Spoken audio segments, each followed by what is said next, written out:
السلام علیکم ورحمۃ اللہ وبرکاتہ۔ ناظرین، امید ہے آپ سب خیریت سے ہوں گے۔ آج ایک اور میٹھی میٹھی اور پیاری پیاری حدیث سنانے جا رہا ہوں۔ حضرت حذیفہ رضی اللہ تعالی عنہ سے روایت کی، ان دونوں نے کہا کہ رسول پاک صلی اللہ علیہ وسلم نے فرمایا، اللہ تبارک و تعالی لوگوں کو جمع کرے گا تو مومن کھڑے ہو جائیں گے، یہاں تک کہ جنت ان کے قریب کر دی جائے گی، اور وہ آدم علیہ السلام کے پاس آ کر عرض کریں گے، اے والد بزرگ، ہمارے لیے جنت کا دروازہ کھلوائیے۔ وہ جواب دیں گے، کیا جنت سے تمہیں نکالنے کا سبب تمہارے باپ آدم کی خطا کے علاوہ کوئی اور چیز بنی تھی؟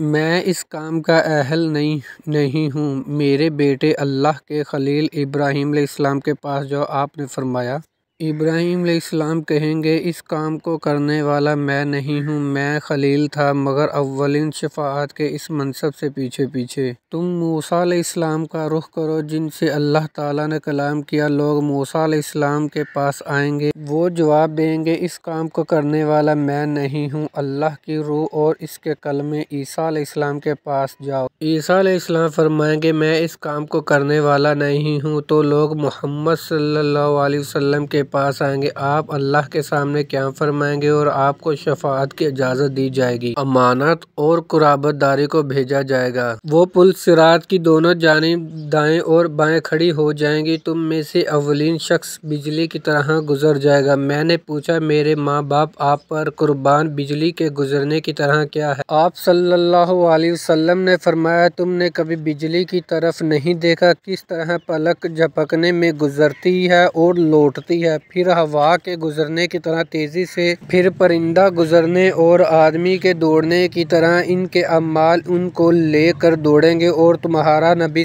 پل صراط پر کھڑا ہوا کہہ رہا ہوگا، اے میرے رب، بچا میری امت کے ہر گزرنے والے کو سلامتی سے گزار دے، حتیٰ کہ بندوں کے اعمال ان کو لے کر گزر نہ سکیں گے، یہاں تک کہ ایک ایسا آدمی آئے گا جس میں گھسٹ کر چلنے سے زیادہ کی استطاعت نہ ہوگی۔ آپ صلی اللہ علیہ وسلم نے فرمایا، پل صراط کے دونوں کناروں پر لوہے کے آنکڑے معلق ہوں گے، وہ اس بات پر مامور ہوں گے کہ جن لوگوں کے بارے میں حکم ہوا ان کو پکڑ لیں، اس طرح بعض زخمی ہو کر نجات پا جائیں گے اور بعض آگ میں دھکیل دیے جائیں گے۔ اس ذات کی قسم جس کے ہاتھ میں ابو ہریرہ کی جان ہے، جہنم کی گہرائی 70 سال کی مسافت کے برابر ہے۔ پیارے آقا دو جہاں حضرت محمد صلی اللہ علیہ وسلم کی میٹھی میٹھی اور پیاری پیاری باتیں سننے کے لیے ہمارے چینل کو سبسکرائب کریں اور نیکیاں کمائیں۔ Please subscribe my channel, watch video and share.